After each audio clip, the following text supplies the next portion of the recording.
राम को देख करके जनक नंदनी, राम को देख करके जनक नंदन, बाग में वो खड़ी की खड़ी रह गई, बाग में वो खड़ी खड़ी रह गई। राम देख करके जनक नंदनी, बाग में वो खड़ी रह गई। राम देखे सिया ओ सिया राम को, राम देखे सिया ओ सिया राम को, चारों अखियां लड़ी के लड़ी रह गई। राम देखे सिया राम को, राम देखे सिया राम को, चारों अखियां लड़ी रह गई। राम को देख करके जनक नंदिनी, राम को देख करके जनक नंदिनी, बाग में वो खड़ी रह गई। राम को देख करके जनक नंदिनी, जनक पर गए देखने के लिए, जनकपुर गए देखने के लिए, सारी सखियां झरोखों से झांकने लगी, सखियां झरोखों से झांकने लगी। देखते ही नजर मिल गई प्रेम की, देखते ही नजर मिल गई प्रेम की, जो जहाँ थी खड़ी रह गई, जो जहाँ थी खड़ी रह गई।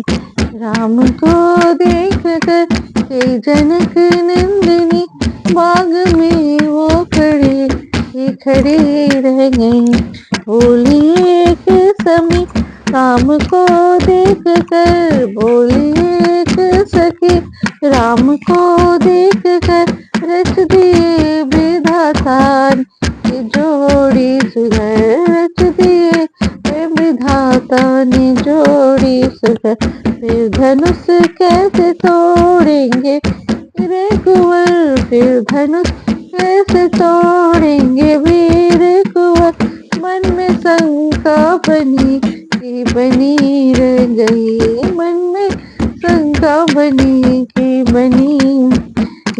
राम को देख कर जनक नंदिनी, राम को देख कर जनक नंदिनी, बाग में वो खड़ी रह गई, बाग में वो खड़ी रह गई।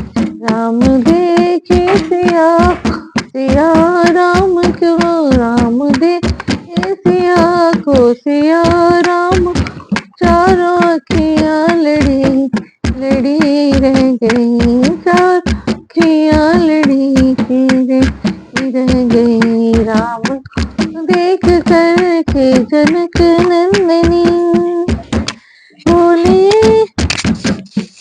बोली दूसरी सखी छोटन देखने, बोली दूसरी सखी देखने में फिर चमत्कार इनका जानती नहीं, फिर जनक तार इनका नहीं थी।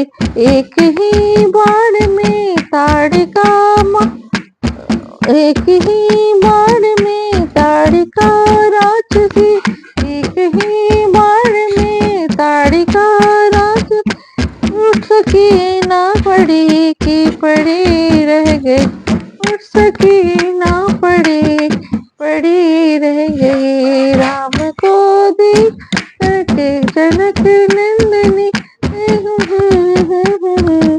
खड़ी रह गई, बाग में वो खड़ी रह गई।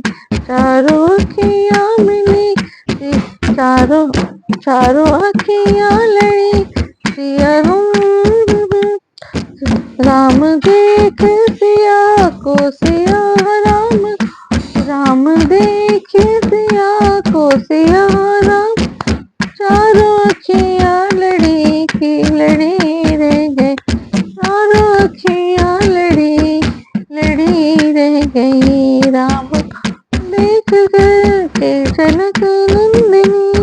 जय श्री राम, जय श्री राम। अब रामचरितमानस 358 दोहे से आगे। भूप बिलो के लिए उरलाई, बैठे हरिस रचाविस पाई, देखी राम सब सभा जुड़ानी, लोचन लाभ अवधि अनुमानी। राजा ने देखते ही उन्हें हृदय से लगा लिया। तदंतर वे आज्ञा पाकर हर्षित होकर बैठ के श्री रामचंद्र जी के दर्शन नेत्रों के लाभ की बस यही सीमा है, ऐसा अनुमान कर सारी सभा शीतल हुई, अर्थात उन सबके तीनों प्रकार के ताप सदा के लिए मिट गए। पुनि वशिष्ठ मुनि कौशिक आए, पुनि वशिष्ठ मुनि कर सिखाए, सुबह आज नहीं मुनि बैठाए, सूतन समेत पुजी पद लागे, नीरख राम दो गुरु अनुरागे। फिर फिर मुनि वशिष्ठ और विश्वामित्र आए। राजा ने उनको सुंदर आसनों बैठा और पुत्रों समेत उनकी पूजा कर चरणने लगे। दोनों गुरु श्री राम जी को देखकर प्रेम मुग्ध हो गए।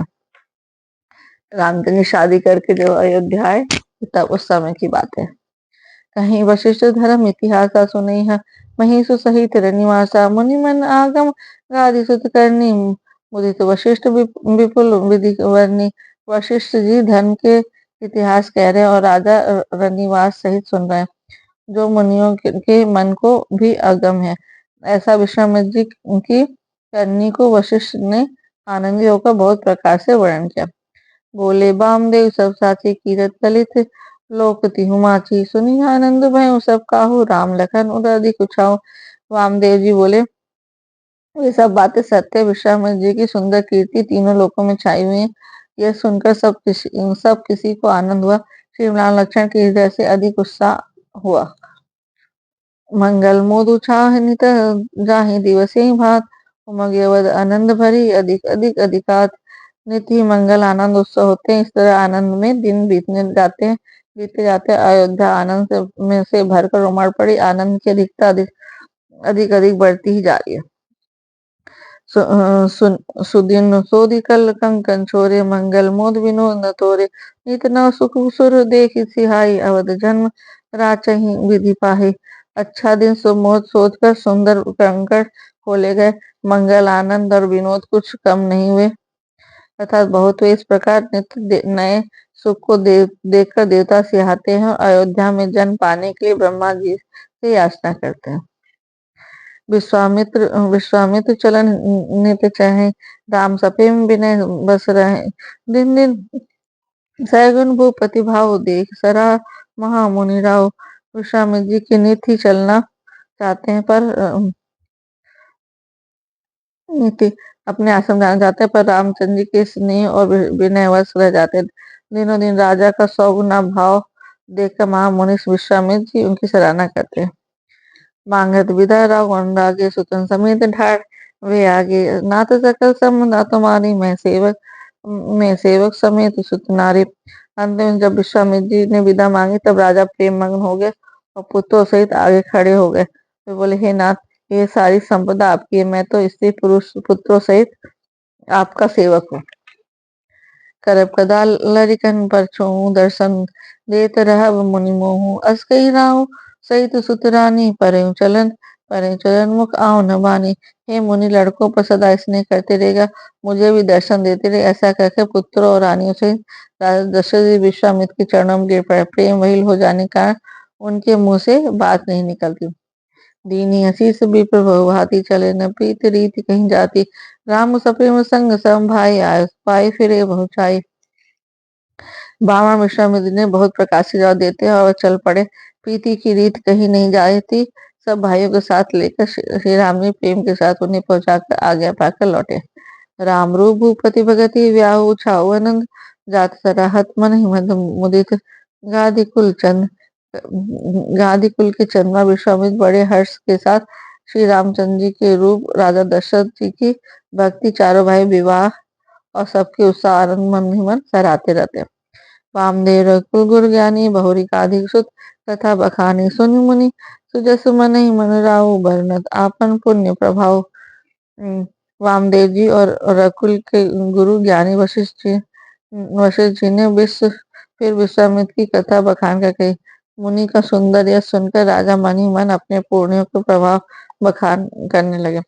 बहुरी लोग रजायस भय, सुतन समेत निपति गृह गए, जहाँ तहाँ राम विवाह सब आवा, गावा सो जस पुनीत लोग तीन छावा। आज्ञा हुई तब तब सब लोग अपने अपने घरों को लौटे। राजा दशरथ जी भी पुत्रों सहित महल में गए। जहाँ तहाँ सब रामचंद्र जी के विवाह की गाथा गा रहे हैं। श्री रामचंद्र जी का पवित्र सूरज तीनों लोक में छा गया। आए ब्याही राम घर जब से बसे अनंत अवर सब तब से जब ते प्रभु विवाह जैसे वही ऊंचाओ स कहीं न बरनी गिरा अही नाव। जब से श्री रामचंद्र जी का विवाह कर घर आए तब से सब प्रकार का आनंद अयोध्या में आकर बसने लगा। प्रभु के विवाह से जैसा आनंद उत्साह हुआ उसे सरस्वती और सर्पों के राजा शेष जी भी नहीं कह सकते। कवि कुल जीवन पावन जाने राम सिय जसु मंगल खानी। तो तही ते मैं कछु कहा बखानी करण पुनीत हेतु निज बानी। श्री श्री श्री सीता राम जी के यश को कवि कुल के जीवन को पवित्र करने वाला और मंगलों की खान जानकर इस इससे मैंने अपनी वाणी के पवित्र करने के लिए कुछ थोड़ा बखान कर कहा है। छंद निज गिरा पावनी करन कानन राम राम जस तुलसी कहो रघुवीर चरित अपार बारिधि पारु कवि कौने लहो। उपबीत व्याहु छा मंगल सुनि जे सादर गावई बैदहि राम प्रसाद ते जन सर्वदा सुख पावहीं। अपनी वाणी को पवित्र करने के लिए तुलसी ने राम का यश कहा है। नहीं तो राम जी का चरित्र अपार समुद्र है, किस कवि ने उसका पार पाया है। जो लोग योग्योपति और विवाह के मंगल में उत्सव का वर्णन आदर के साथ सुनकर गावेंगे वे लोग श्री जानकी श्री रामचंद्र जी की कृपा से सदा सुख पाएंगे। तुलसीदास जी ने इस रामचरितमानस को लिखा। उन्होंने कहा है कि मैं श्री रामचंद्र जी का बखान तो कुछ नहीं करता, बस थोड़े से इसको छोटे रूप में कह करके अपने वाणी को शुद्ध किया है। और जो लोग शादी विवाह अपने घर में करते हैं उसके समय श्री रामचंद्र जी का अपने अपने घरों में से पढ़ेंगे तो उनके घर में सुख शांति बनी रहेगी। श्री रघुवीर विवाह जे सप्रेम गावई सुनई तीन कहूँ सदा उछाऊ मंगला कितन राम जसु। श्री सीता जी श्री रामचंद्र जी के विवाह प्रसंग को जो लोग प्रेम पूर्वक गायन सुनेंगे उनके लिए सदा उत्साह ही उत्साह है, क्योंकि तो रामचंद्र जी का यश मंगल का धाम है।